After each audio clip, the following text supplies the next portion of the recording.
When the Age of Chaos swept through the realms, it spelled destruction and tragedy for thousands of empires. Whole civilizations were churned in the war machine of Archaon the Ever-Chosen, either bowing as servants or being wiped off the face of the realms completely. It is a time of darkness and sorrow for so many, but also a time of rebirth for some. The Ironjaws are one such faction. Born of the hardships of the Age of Chaos, as iron sharpens iron, so too did waves of chaos crash upon the greenskins of Ghur. And with every victory, the orcs grew stronger, meaner, and deadlier. Now, on one hand, this is purely logical. As a species, orcs get physically larger and stronger, as well as their skin getting tougher and stuff like that, the longer they live and the more they fight, which are kind of tied together, right? They live to fight and fight to live, kind of a thing. And in Ghur, specifically, the realm of beasts, the raging environment and streams of chaos armies during the Age of Chaos created just the right soup for something truly incredible to happen. A new breed of orcs, tempered by centuries of intense war, bigger, tougher, and more aggressive than many of their cousins. The Ironjaws embody all aspects of Gork, brutality made manifest, an endless rampage that pings from one battle to the next, growing as it does, like a snowball of hooligan rage and murder. This is the story of the Ironjaws, and where others struggled through the Age of Chaos, they had a blast. So as I just alluded to, orc physiology is rather unique, right? The longer they live, the more physically impressive that they become. So to have enough fighting that's just at the level where you can regularly win, or at least escape, is difficult. It's a hard environment or soup to create, with a lot of different factors involved. This example, as I said, started in Ghur during the Age of Chaos. Archaon's forces, as well as a bunch of the God-aligned specific ones, went into every single realm. Not just the ones that they had chosen, like Nurgle and Tegeran or whatever. All of them sent armies into every realm to conquer literally everything they could. Ghur was no different. They arrived at these other places as conquerors, these huge armies clad in steel that you could throw entire empires at, and they don't bat an eye. The Age of Chaos armies were truly something horrific. However, the sheer nature of life in Ghur rendered all of that meaningless. They did not have the same impact in Ghur that they did anywhere else, because to enter the realm of beasts is to step foot into an entirely new food chain. And Chaos armies kept making the mistake of assuming that they were on top of that food chain. Not here. To survive, you, the individual, needs to be tough. You need to be both cunning and brutal. Entire Chaos armies were lost to the wilds of Ghur, either eaten by megafauna or carnivorous flora. In fact, most of the living tribes exist in Ghur by being generally small, light, nomadic, and alert. So huge armies clad in iron are just a big sign that says, come get me, I'm lunch for everything around you. And as these armies were torn apart, they became prey to the roving warbands of orcs that litter just about every inch of Ghur. They're all over the place. They'd fight, and the orcs would win and get stronger. Again, a combination of environmental things as well as these chaos armies. Because then the orcs would go back to fighting the environment or each other and get even stronger them just in time for a new chaos army to show up and have it happen again and again. Like I said, Ghur was not corrupted or tamed in the ways that, say, Ghuran was. And so, very subtly, this ecosystem of orcs in Ghur was fed by the spiral of combat and survival. They grew bigger and meaner than other orcs around.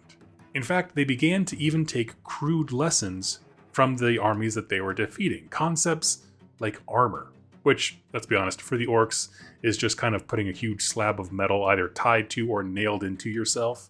But still, it's an advancement, and so soon we have this burgeoning orc culture, but it's magnified in ways that were very rare before. Right? It took a long time for an orc to ascend to this huge statuesque level, but now we have this weird soup of orcs that all did that.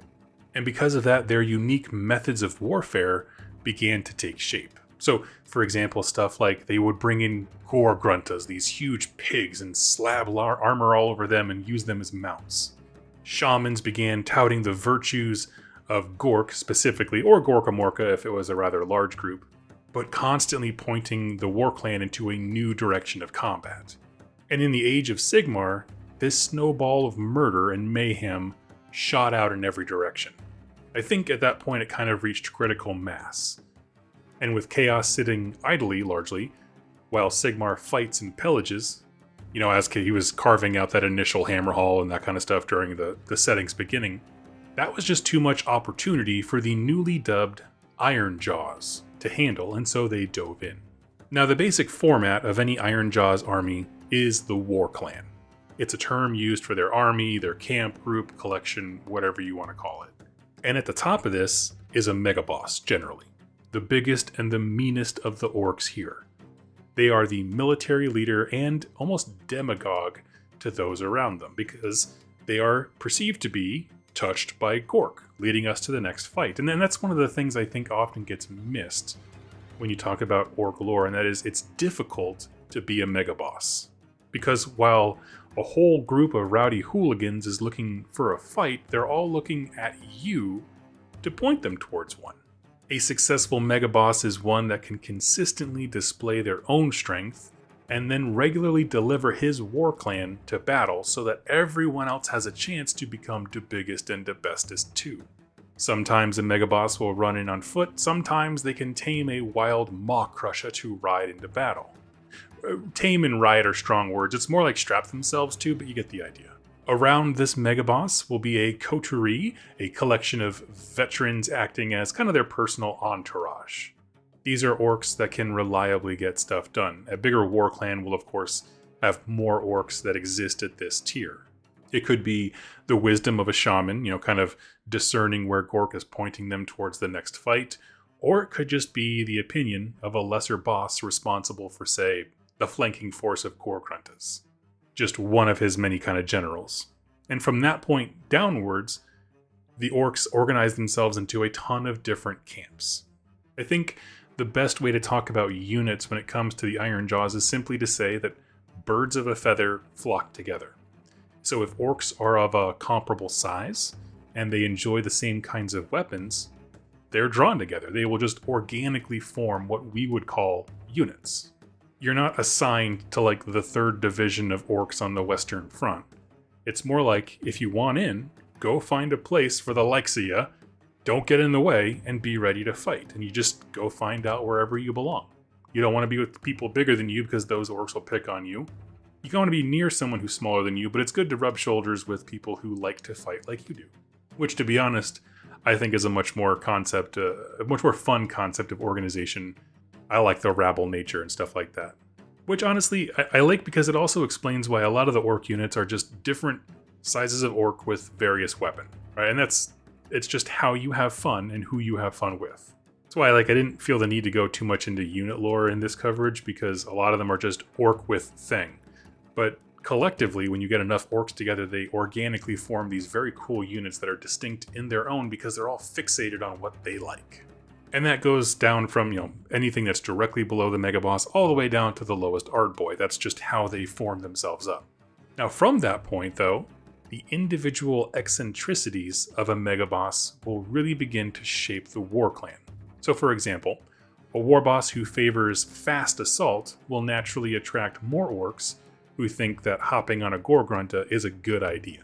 One that can give, dazzling speeches and really rouse a bunch of greenskins to a cause might have more Ardboys, just basic followers. If your war boss deeply reveres the magic of Dwa, he's going to have shamans around him, or maybe a shaman will be in charge, and so on. This is to say, orcs, but Ironjaws in this context, have some of the widest ranges of freedom to carve out your own slice of the mortal realms. Like simply asking, what is your megaboss like? How do they like to fight? And what kind of orcs would be drawn to that personality? These are all things that we get to answer ourselves and have a great time doing it. Now, the Battle Tome, they've consistently kind of trimmed down the amount of lore that exists for Ironjawz and stuff like that as they've gone from having their own book to being a shared book and so on. In this iteration, it really boils down to 3 notable war clans of renown that I wanted to talk about. Basically, Ironjawz armies that have become widely well known and almost synonymous with a kind of specific warfare or a common attitude or trait. So rather than having like the super hyper deep, detailed lore about every single unit, it's more of like a zoomed out perspective of what Orruk Warclans are in general, and then gives you a few examples. So first off are the Iron Sons. These are the quintessential Ironjaws, the yellow armored boys that you see on the cover.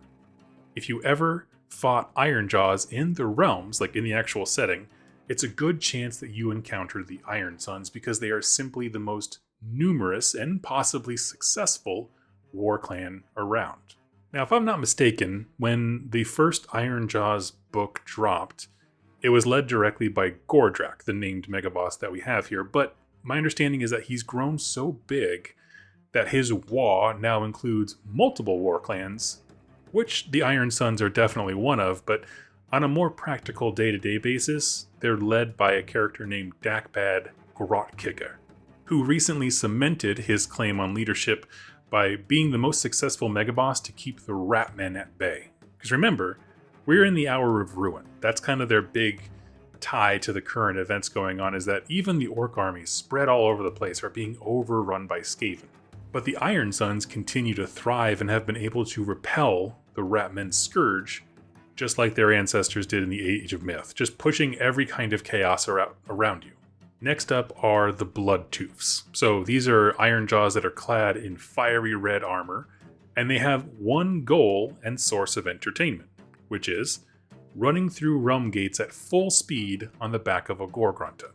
Now there are some people that speculate that they're looking for something, right? Specifically probably looking for the Great Wall. Like at some point they're going to exit a realm gate and see Gorkamorka right there, and he's like, let's go! And we all just go straight to the next big battle that's going to end times. My problem with that is that it inherently means that there's a plan, and it's probably just as likely that they're just having fun. They just enjoy the sensation of hurtling through the realm gate at full speed. And this nomadic lifestyle sees them naturally pop up all over the place, right, where you wouldn't normally think orcs would go. But it just depends on where the realm gate spits them out. They're currently led by Braka Skullhorn, who founded the Cult of Shadatusk, which is essentially, it's a group meant to honor the aspects of the god beast of hogs. It's not like they replace Gorkamorka with the hog god or whatever like that, but they just revere more aspects. Now, it's either because of this or as a result of it, the Bloodtooths have more Gorgruntas per orc than any other war clan. Like, for some reason, the pigs just flock to them. And as a result, orcs in that clan are like, well, if you don't have a pig, you ain't nothing. So everybody's dying to like get on the back of a Gorgrunta to prove they have what it takes to be a Bloodtooth. And lastly are Dachappas, and they are noted for their blue armor with white checkers on it. And these guys are kind of fun because while the Iron Sons may be the most numerous overall, those numbers are spread across all different kinds of Ironjaws. They got brutes, they got ard boys, they got shamans, they got everything. Dachappas stand out for a few reasons. One is that they have a staggeringly disproportionate amount of ard boys to anything else, meaning there's a ton of little Ironjaws instead of a few big heavy hitters. So it's just leaning into the green tide, lots of little guys. Second thing that makes them interesting is that they are weirdly focused for orcs. So like, whereas these other warbands just seem to be moving at random or, running through realm gates at random or whatever they come across in the case of the Iron Sons, with the Chappas, they have waves of orcs coming in and they seem on the surface like a disordered mass, but they always have a clear goal, which is simply to loot and deface. So here are orcs that just want to fight for whatever, but they want to also leave reminders that they are the best. And so my favorite example of this, it's been in a few different battle tomes, is during the Age of Chaos, Archaon appointed a Varangard to conquer this area of Ghur.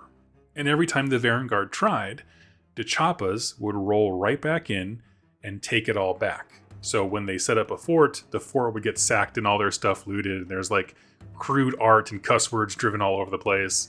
They erected a statue of Archaon, and the Choppas came and chopped its head off and put a giant wicker grot head on top to make it like a big FU to Archaon. And they just kept doing this again and again because the Choppas were having so much fun. And eventually it got the Varangard killed by Archaon because he was like, you keep failing me. But it's just a great time. They're loving it. And the next Chaos Army has to roll in and start all over again, and the cycle continues.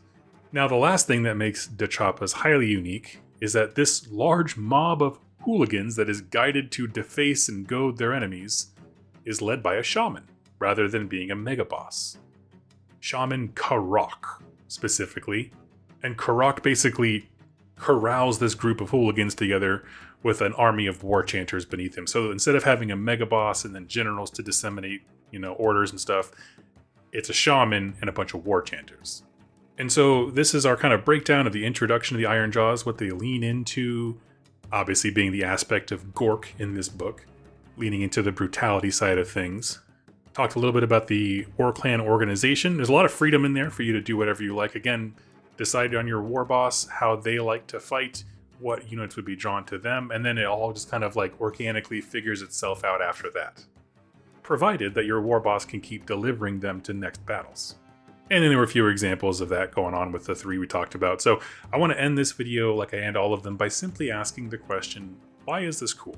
For folks who came into Age of Sigmar, the game, after its launch, it's a little difficult to articulate how important the Ironjaws were in the early years of AOS. The game dropped, people were grouchy about Warhammer Fantasy battles going away. A lot of the rules that we just had Stormcasts and Khorne guys, and then a lot of it was just fantasy battle miniatures with AOS rules.